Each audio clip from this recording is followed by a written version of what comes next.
What is up, guys? PoliticsGaming here, and today we are doing a brand new video about the upcoming 2025 edition of Geopolitical Simulator 5.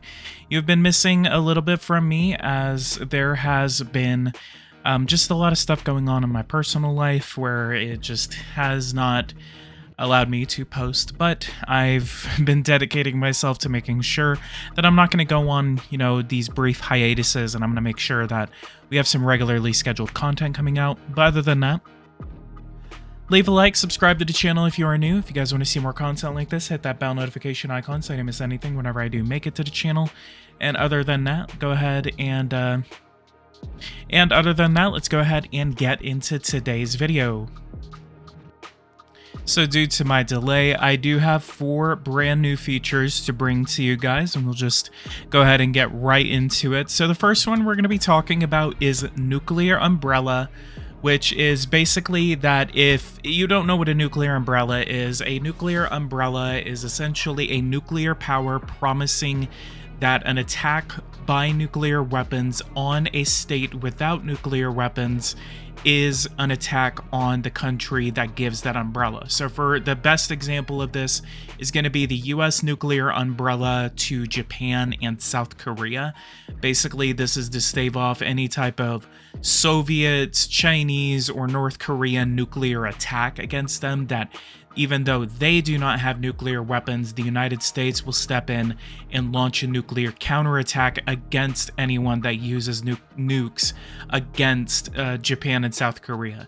The idea behind this is that instead of developing their own nuclear weapons program, they can turn around and say, okay, we don't have nuclear weapons, but we do have protection from a nuclear power.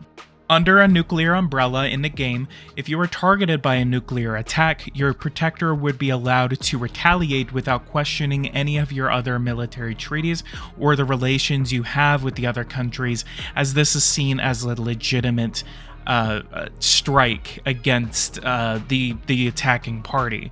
So essentially what will happen is there's 2 sides of this, and it's actually going to be a brand new part of the military treaty whenever you're signing these. So basically where that balleting authorization came in, there's going to be a new option right there where it'll give us the option to put a nuclear umbrella over our ally. The biggest thing about getting a nuclear umbrella, so if you were actually the protected under this umbrella, the treaty actually makes you liable to your protector. So they basically have to make sure that it's worth it for them financially in order to say, okay, we're going to give you a nuclear umbrella. We're literally going to risk nuclear war over protecting your country. What are we going to get out of it? So the idea behind it now is that whenever you make military contracts to buy military equipment, you have to give priority to your protector under that nuclear umbrella. So as Japan, if I have a nuclear umbrella with the United States, which I already do, then basically I have to, if I buy weapons from Russia, for example, then the United States will get upset with me and say, hey, you shouldn't be doing that. And then they will instead say, we need you to buy weapons from us.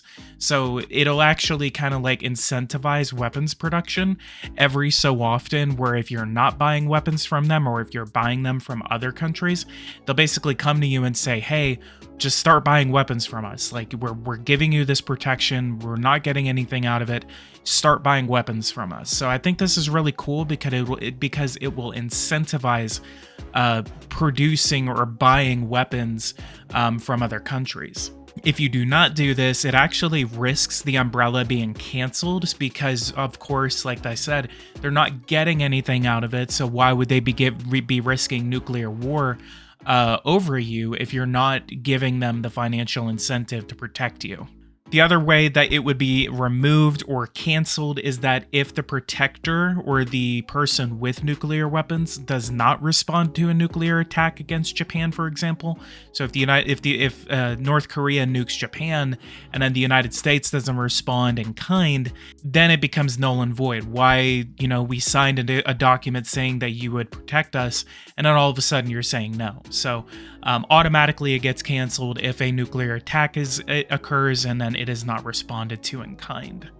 Another feature that is coming up, and this is going to be the second of the third feature in this first part of the video. So basically we have what's called the EU Army. This is pretty self-explanatory, and it's going to be a brand new feature as part of the European Union, in which you have the opportunity to create a military alliance including European countries. So military coalitions are basically going to be a new feature, a part of the EU Army. So it's basically incentivizing you to make a military organization with the EU, but it also gives you the incentive to make this because why are we making just a defensive alliance whenever I can't control the armies of anyone? Well, in the new 2025 edition, you can control the armies of the European Union. So what'll happen is that now you will be able to create military organizations it's the political and military organization. I think in this one, actually, it's going to be specifically a military organization. This is where basically everyone that is a part of this coalition, you can control the armies of those countries. So instead of making, multiple different commands under, France, the United Kingdom, the US, then you can actually bring these guys together as part of a broad military coalition, and then you can control their armies as you go to war. So what you can do is that you can invite these coalitions to join your war, and then whenever they do, you can actually control their militaries and then coordinate with those militaries rather than just everyone just swarming their armies into it. You can have the French, come in from the north. You can have the British come in from the south. You can have the US come in from the east. So you can have actual military coordination between countries whenever you're not even playing as those countries. You're solely playing as their militaries.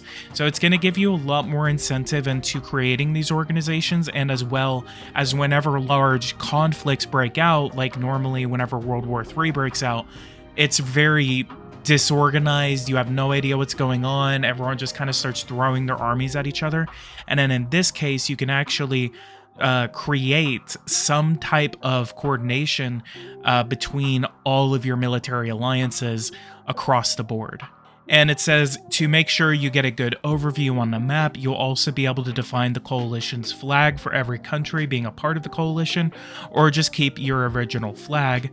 Defensive wars can be led through this way. You cannot conquer enemy regions. So basically, if the Russians invade by Poland, for example, then you can assemble a military coalition, get them all together, and then defend your person or your ally. But like I said, it's not going to be something that you're going to be able to assemble a coalition and then attack Russia, for example. This feature should allow you to react to major conflicts by preventing some countries to expand. It is easier when you're not alone and able to control all of the troops by yourself to plan a war more confidently.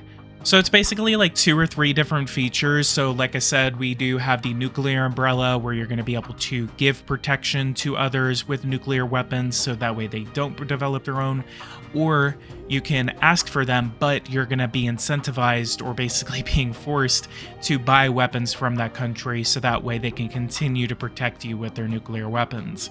And then we have the EU Army, which goes hand in hand with the new military coalition feature. On to the next part. This is actually kind of a surprise. So in the last video, we talked about the new feature that's coming to the game, in which we have what's called the AI, or the replacement features. So basically, we have what is going to happen where you start to develop a economic sector that has to do with AI and replacing jobs with, more efficiency. So you basically are giving up people that will be able that have their own issues, everything like that, and then you replace them, grocery clerks, truck drivers, everything like that. You're replacing them with AI and robots.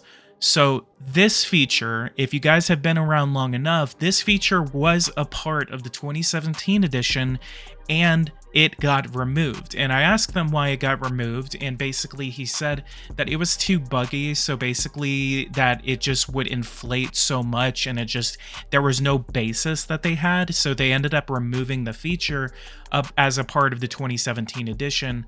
It came with the 2017 edition, but then got removed. Now, if you can think about it, and if you've been around long enough, you'll know that this feature was the Universal Basic Income feature. UBI is basically a universal basic income. It's like the minimum solidarity allowance in the game. However, it's a flat, all across the board, everyone gets the same amount of base income to support themselves.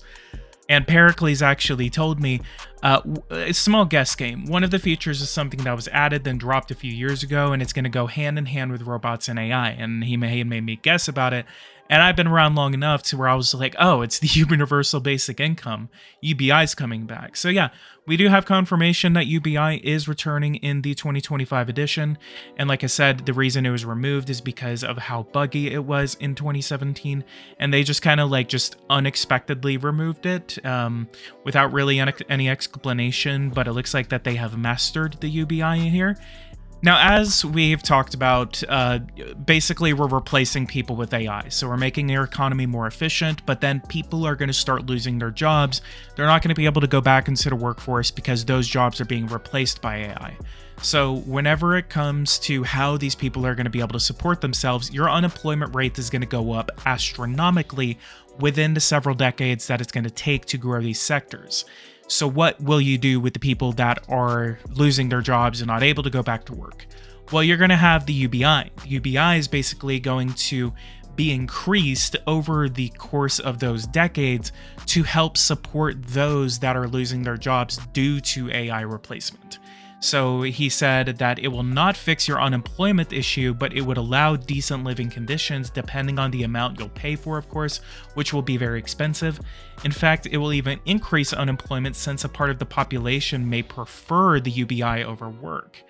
And then as a reminder, the rise of unemployment due to robots and AI will not be instant. It will follow the growth of the related sectors, which is called industrial robots, humanoid robots, and generative AI.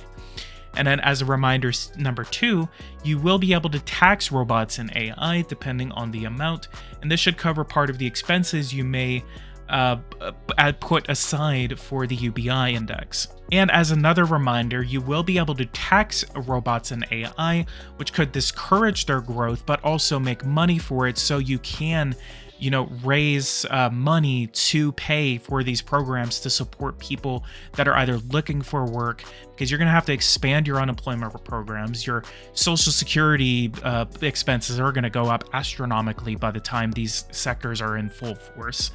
And depending on the amount, this should cover part of the expenses you may put aside for UBI. You should also be able to define a UBI for minors. By default, it will be 33% of your UBI. This one is dedicated for adults. So basically, we will have 2 different UBIs that we'll have. One of them will be dedicated toward children, and then the others will be dedicated toward adults.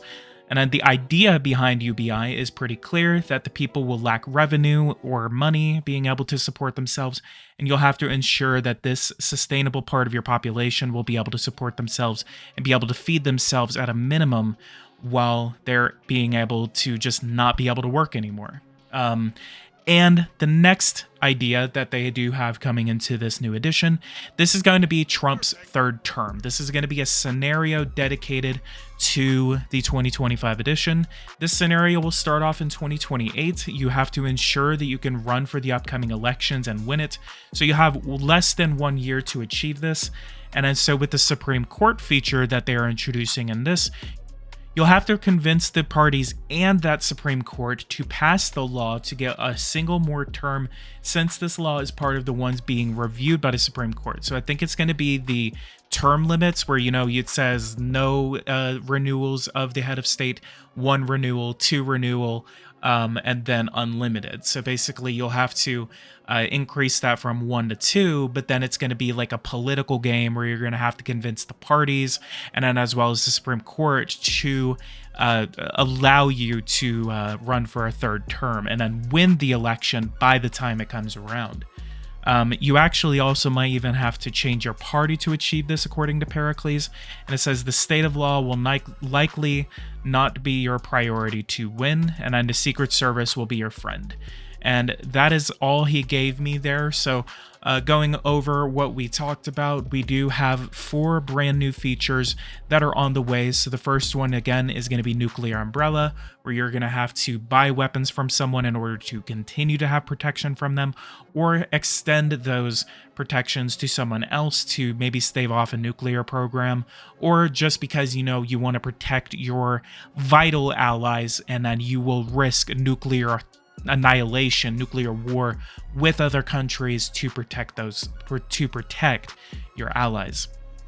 You'll have military coalitions in the EU army. You'll be able to control different armies as a part of a military coalition, defensive military coalition, to protect your allies in the event of a total World War III or just a large-scale war.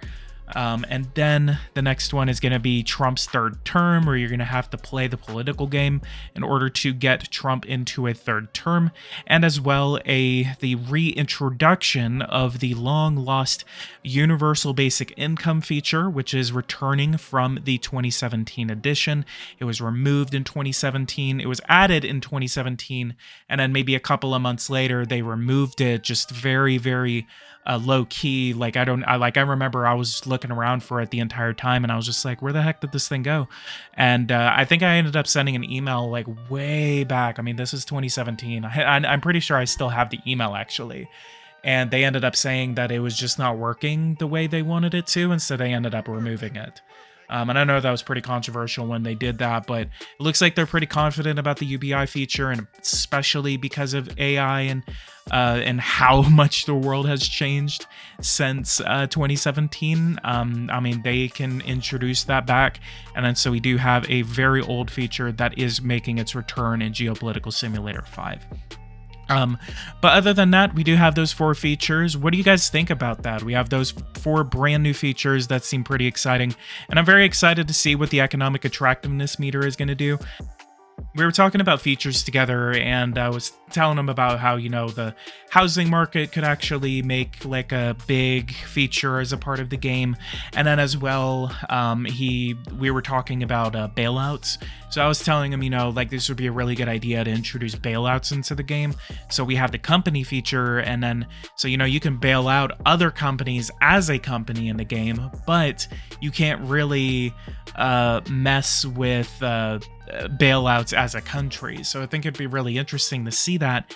And I remember I told him about it too, and I said I remember playing as Japan, and my aerospace industry actually collapsed, and I couldn't do anything to stop that. So I ended up, he actually came back and he said with economic attractiveness, that actually could help in this regard, so that way you're not having just randomly collapsing sectors because no one's investing into them. So this is going to allow you to attract investment, and as well as tourism.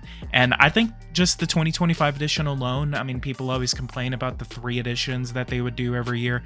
I mean, we're at, I think this is 8 or 9 right now. These are pretty big changes that are coming. So at least we should have probably gotten these a year ago, but I feel like the initial 2025 edition that we got was more so, or the 2024 edition was more so of a test run to see what we were going to get, just to get the community involved, get everyone to start saying, okay, here's the bug, here's the bug, here's the bug.